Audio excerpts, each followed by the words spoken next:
সম্মানিত সুধী, আমি মহাগ্রন্থ আল কোরআন থেকে যে আয়াত ও হাদিস পাক থেকে হাদিস তেলাওয়াত করেছি, সে আয়াত ও হাদিসের আলোকে সংক্ষিপ্ত কথা বলার চেষ্টা করবো ইনশাআল্লাহ।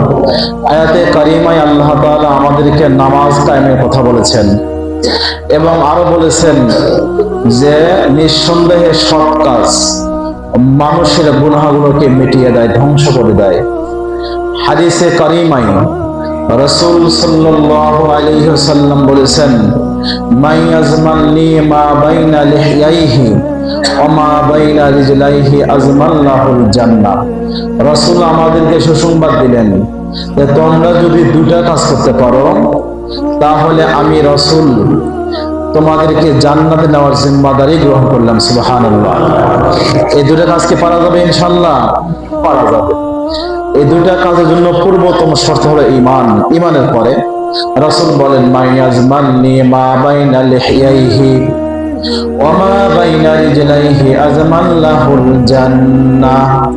যে ব্যক্তি ঈমান আনয়নের পরে নামাজ কালাম পড়ে তার দুই চোয়ালের মাঝখানে যে জায়গাটা আছে, জিহ্বাকে জবানকে হেফাজত করলো, ওমা বাইনা রিজলাইহি এবং দুই উরুর মাঝের জায়গাটা জনাঙ্গকে হেফাজত করলো গর্হিত কাজ থেকে। রাসূল বলেন যে এই দুইটা উত্তম কাজ করার কারণে আজমাল্লাহুল জান্নাহ, আমি ওই ব্যক্তির জন্য জান্নাতে যাওয়ার জিম্মাদারি গ্রহণ করলাম। সুবহানাল্লাহ। ভাই, রাসূল যদি আমার আপনার জিম্মাদারি গ্রহণ করেন, কোন টেনশন বা কোন ধরনের সমস্যা থাকবে না। আমি আজকে আলোচনার শুরুতে আমাদের ইসলামী বিশ্বের অন্যতম একজন মনীষী ওনার একটা কথার মাধ্যমে আলোচনা শুরু করতে চাই। হাকিমুল উম্মাত মুজাদ্দিদ মিল্লাত আশরাফ আলী থানভী রাহমাতুল্লাহি আলাইহি, যার কিতাব পড়ে আমরা মৌলবী হয়েছি। ওনার কিতাব ছাড়া আলেম হওয়া অসম্ভব। উনি প্রায় 1000 বই লিখেছেন। তো উনি তার জামানায় বিশ্বখ্যাত আলেমের দিন ছিলেন। থানভী রাহমাতুল্লাহি আলাইহি একটা কথা হলো এরকম, উনি বলেন যে আমার নিকটে এক মুহূর্ত অল্প সময়ের জন্য মানুষের নজরকে হারাম থেকে হেফাজত করা 1000 রাকাত তাহাজ্জুদের চেয়ে উত্তম। এটা কার কথা? থানভী রাহমাতুল্লাহি আলাইহির কথা, যে আমার নিকটে অল্প সময়ের জন্য চোখকে হারাম কাজ থেকে হেফাজত করা 1000 রাকাত তাহাজ্জুদের চেয়ে উত্তম। সম্মানিত সুধী, কথাটা যদিও ছোট একটা কথা, কিন্তু গভীরতা অনেক বড় কিনা বলেন? একটু নজর করে দেখেন, একটু ভেবে দেখুন যে থানভী রাহমাতুল্লাহির কথাটা মানা আসলে কত কঠিন।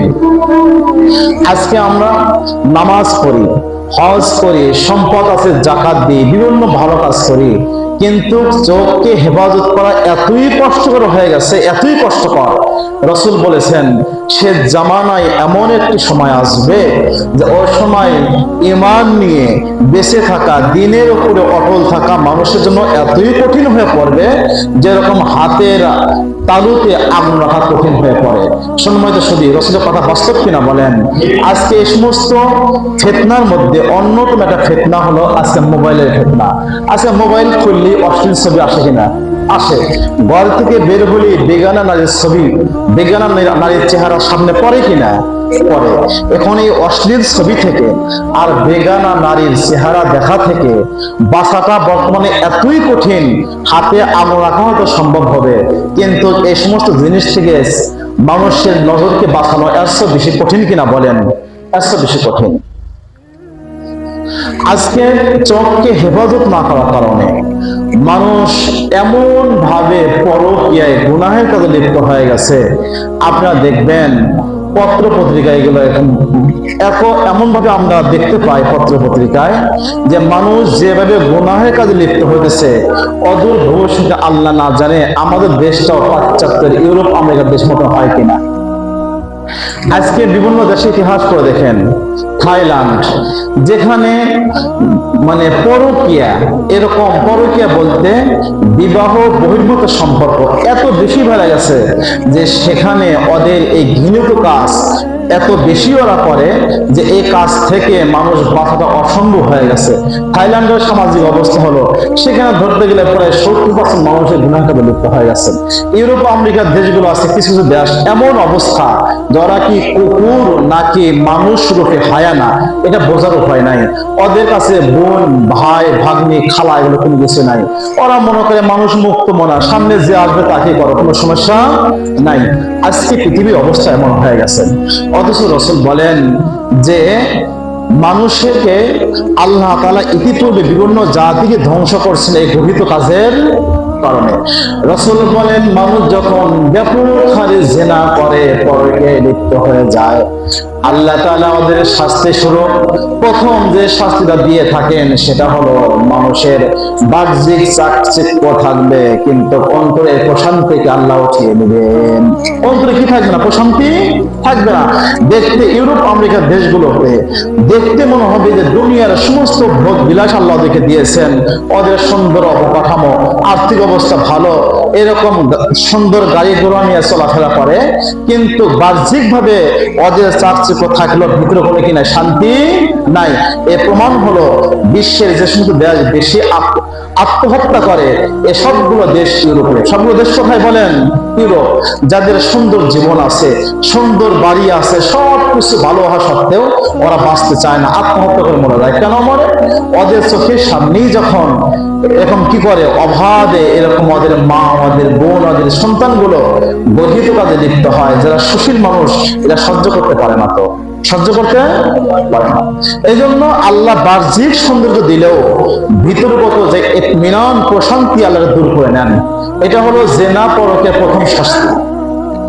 দ্বিতীয় শাস্তি হলো রাসূল বলেন আল্লাহ তাআলা পরকীয়া এবং জিনার কারণে ইতিপূর্বে বিভিন্ন জাতিকে সমূলে ধ্বংস করে দিয়েছেন। মানুষের মধ্যে যখন ব্যাপক হারে পরকীয়া বা জিনা ছড়িয়ে পড়ে, রাসূল বলেন এর প্রতিফল স্বরূপ আল্লাহ তাআলা ওই জাতির উপরে এমন কিছু অসুখ বিসুখ চাপিয়ে দেন যে অসুখের কথা তোমরা কখনোই শোনো নাই। বলেন বর্তমানে হতেছে কিনা? এমন কিছু অসুখের সম্মুখীন আমরা হই যে রোগের কথা আমাদের বাপদাদারাও জানতো না। এরকম বিভিন্ন রোগ শোক চাপিয়ে দিয়ে আল্লাহ তাআলা আমাদেরকে সতর্ক করেন। যদি একান্ত সতর্ক আমরা নাই হই, আল্লাহ তাআলা হয়তো সাময়িকভাবে আমাদেরকে ছাড় দিচ্ছেন, ছেড়ে দিবেন না। হয়তো ভূমিকম্প দিবেন, ভূমিধস দিবেন, অথবা অকালে মৃত্যু দিয়ে ধ্বংস করে দিবেন। সম্মানিত সুধী, মানুষ আজকে এই যে পরকীয়া বা জিনার কাজে লিপ্ত হয়ে যাচ্ছে, যে সমস্ত কারণে যাচ্ছে এর মূল একটা হাতিয়ার হলো মোবাইল। কথা ঠিক কিনা বলেন? মোবাইলে মানুষ এরকম অবাধে কথাবার্তা বলে কি করে, এরকম ভাবে তারা জিনা থেকে ধাবিত হয়। আপনি একটা কারগুজারি শোনেন। গত সোমবারের দিন আমার মুয়াজ্জিন সাহেব আমাকে ফোন দিল যে হুজুর এক লোক আইছে বিয়ে পড়াইতে হবে। তা আমি বললাম যে দুপুরের সময় এখন কিসের বিয়ে? বলে একটা মেয়েকে বাইরে করে নিয়ে আসে বিয়ে পড়াতে হবে। তা আমি বললাম খায়া যারা কাজ নাই, ওর মেয়ে বাইরে করে বিয়ে পড়াতে হবে, আচ্ছা দাঁড়াইতে বলো। আমি জোহরের নামাজ পড়ে মসজিদ থেকে বের হতেছি, সোমবারের কাহিনী, বের হতেছিলাম, এমন অবস্থায় একটা ছেলেকে দেখি একদম আমার যে পোশাক আদি হুবহু এরকমই পোশাক আদি, কোনো কি নাই, এবং চেহারাটা আমার চেয়েও সুন্দর, এবং তার কথাবার্তা পোশাক আদি সবকিছু দেখে মনে হচ্ছে আসলে একজন সম্ভ্রান্ত ফ্যামিলির মানুষ। তা আমি ওনাকে দেখে প্রথমেই আমি মুয়াজ্জিনকে বললাম এই ছেলে নাকি? উনি বলে যে হুজুর আমি কোনো কিছু বলার আগে তাকে বললাম আপনি একজন আলেম মানুষ, সুফি সাহেব, দেখতে এত সুন্দর, আর কোনো কাজ করেন নাই, মেয়ে বাড়ি করে নিয়ে আসলেন, আর সে বিয়ে আমার পড়াইতে হবে? উনি হাত ধরে বলে হুজুর আমি আলেম না। আমি কি না আলেম না, আমার বাড়ি ময়মনসিংহ, আমার আব্বু এক মেডিকেলে চাকরি করে, আর আমি বগুড়ায় এক পলিটেকনিকে পড়াশোনা করি হুজুর। আমি জীবনেও মাদ্রাসায় একটা অর্থ করি নাই, তবে তবলিগের নিসবতে আমার ফ্যামিলিটা ভালো, আমি এই পোশাকে ব্যবহার করি। তা আমি বললাম বাঁচাইলেন, আপনার কারণে 10 আলেমের কি হতো? বদনাম হতো। তা আমি ওনার ফ্যামিলির সম্পূর্ণ ইতিবৃত্ত শুনলাম, আমার কয় ভাই কয় বোন ইত্যাদি, উনি একটাই। কোনো ভাই নাই, কোনো বোনও নাই। উনি আমাকে বারবার রিকোয়েস্ট করতেছে, হুজুর আমি যে মেয়েটাকে আনছি একটু আমাকে বোঝান, আমি বিয়েটা করে দেন। আমি ওনাকে বারবার বোঝানোর চেষ্টা করলাম যে একজন সন্তানের প্রতি মা বাবার অনেক হক আছে, আছে কিনা বলেন? একজন সন্তানকে, এই যে ছেলেটা আর 2টা বছর পড়লেন, তার পড়াশোনা শেষ বগুড়াতে পলিটেকনিকে। আমি বললাম দেখেন আপনার পিছনে আপনার বাবা মা কত টাকা খরচ করেছেন, এরপরে শুধু তাই নয়, একজন সন্তানকে বাবা মা কত ভালোবাসে, এটা কি অস্ত্র বলা দরকার আছে বলেন? দরকার নাই। কত ভালোবাসে, মা বাবা না খেয়ে সন্তানকে খাওয়ার ব্যবস্থা করে দেয়। সবচেয়ে বড় কথা হলো মান সম্মানের বিষয় আছে, আমি এই বিবাহ কখনো করাতে পারবো না, আপনি বিয়েটা করেন না। উনি বলেই ফেললেন, হুজুর আমি 4 বছর ধরে এই মেয়ের সাথে কি করি, রিলেশন করি। ওনার বাড়ি বেলকুচি, মেয়েটার বাড়ি সিরাজগঞ্জে, অনার্সে পড়াশোনা করে প্রথম ইয়ার। উনি বলতেছে 4 বছর ধরে আমি সম্পর্ক করি, একাধিকবার আমার গুনাহে লিপ্ত হওয়ার সম্মুখীন হয়ে গেছে, গুনাহ করছে, আমি গুনাহ করতে চাই না। দেখেন এই যে গুনাহের কাছে লিপ্ত হচ্ছে কিসের কারণে? মোবাইলের কারণে। কিসের কারণে ভাই? মোবাইলের কারণে। আমি ওনাকে বারবার বুঝাইলাম, সে একটাই রিকোয়েস্ট করে, বিয়েটা করে দেন। আমি বললাম মেয়েটা কোথায়, নিয়ে আসেন। তখন মেয়েকে নিয়ে আমরা কয়েকজন, আমি মসজিদ সাহেব, মুফতি আব্দুর রাকিব, কেন্দ্রীয় মসজিদ হুজুর, ওনাকে নিয়ে আসলাম। মসজিদ দোতলায় গেছি, মেয়েটাকে বারবার বুঝাইছি। এক পর্যায়ে মেয়েটা ভয় পেয়ে গেছে, ভয় পাওয়া স্বাভাবিক। আমি মেয়েকে বললাম তোমরা কয় ভাই কয় বোন? উনি বলে আমরা 6 ভাই 3 বোন, আমি সবার ছোট। আমি বললাম দেখো, একটা ফ্যামিলির সবচেয়ে ছোট তুমি, তোমার আব্বা আম্মু জীবিত আছে, ওনারা জীবিত আছে, তাহলে একটা ফ্যামিলির 9 ভাই বোনের মধ্যে যে ছোট, তার প্রতি সকলের আদর স্নেহ আছে কিনা বলেন? সবচেয়ে বেশি আছে। সবচেয়ে বড় কথা হলো তোমার বাবা মা বৃদ্ধ মানুষ, তো ওনাদেরকে এরকম ভাবে ফাঁকি দিয়ে বিবাহ করাটা ঠিক হইতেছে? মেয়েটা তার সুরটাকে দুর্বল করে ফেললো, উনি বুঝতে পারতেছে।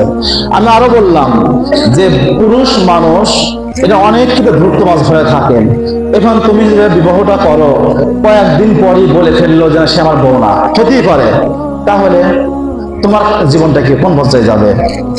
এক পর্যায়ে ছেলেটা বারবার ইসরার করতেছিল, বলতেছিল হুজুর বিয়েটা করে দেন না, বিয়েটা করে দেন, আমরা হারাম কাজে বহিত কাজে লিপ্ত হয়ে যাচ্ছি।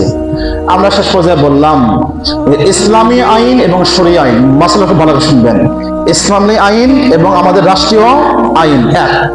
সেটা হলো কোন সাবালক নর ও নারী যদি বিবাহ করে, অভিভাবকের অনুমতি ছাড়া বিবাহ হয়ে যাবে, কোনো সমস্যা।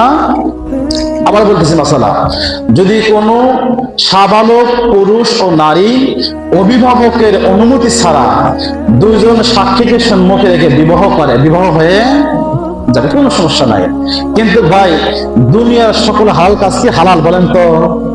মাটি হালাল না হারাম বলেন? মাটি পাক না না পাক? কেউ কি মাটি খান? কেউ তো মাটি খায় না।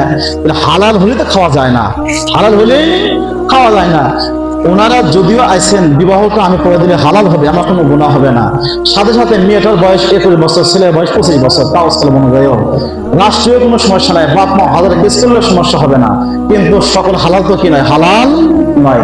আমি মেয়েটাকে বুঝাইলাম যে একান্ত যদি তোমরা গঠিত কাজে লিপ্ত ভয় থাকে, আমি তোমাদেরকে রিকোয়েস্ট করি এই গঠিত কাজে লিপ্ত হয় না বোন, তোমরা বিবাহ করে নাও। তো বিবাহটা আমি করাবো না, তোমরা কি করো, এর আগে তোমাদের যে রেজিস্টার যে বিষয় আছে রাষ্ট্রীয় আইন, এটা করে নাও, এটা করে নাও, এরপর বিবাহ বিষয়টা পরে দেখা যাবে। সম্মানিত শুধু এই কারো যদি বলার দ্বারা আমার অন্য কোনো মাকসাদ নয়। মাকসাদ হলো মেয়েটাকে জিজ্ঞাসা করলাম তোমরা প্রেম কিভাবে করলে? বলো মোবাইলে মেসেঞ্জারে প্রেম করছি হুজুর, মেসেঞ্জারে প্রেম করছি। দেখেন এই যে অবাধে মোবাইল ব্যবহারটা অনেক ক্ষেত্রে আমাদের সমাজকে কলুষিত করছে কিনা, ধ্বংস করে দিতেছে। এরকম মোবাইলে মেসেঞ্জারে, ইমোতে, হোয়াটসঅ্যাপে আর মোবাইলে কথা বলে কত পরিবার যে আজকে পরকে লিপ্ত হয়ে আছে, এখনো হদিস নাই, কথা ঠিক কিনা বলেন? ঠিক আছে। এখন আমাদের কথা হলো যে আমরা এই খারাপি থেকে বের হয়ে আসবো কিভাবে?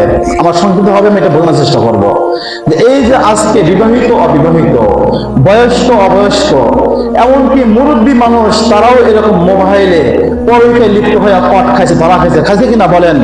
তাহলে এই কাজ থেকে সর্বশ্রেণীর মানুষ কিভাবে বের হয়ে আসবো, এই বিষয়ে আজকে আমার আলোচনার মূল মাকসাদ।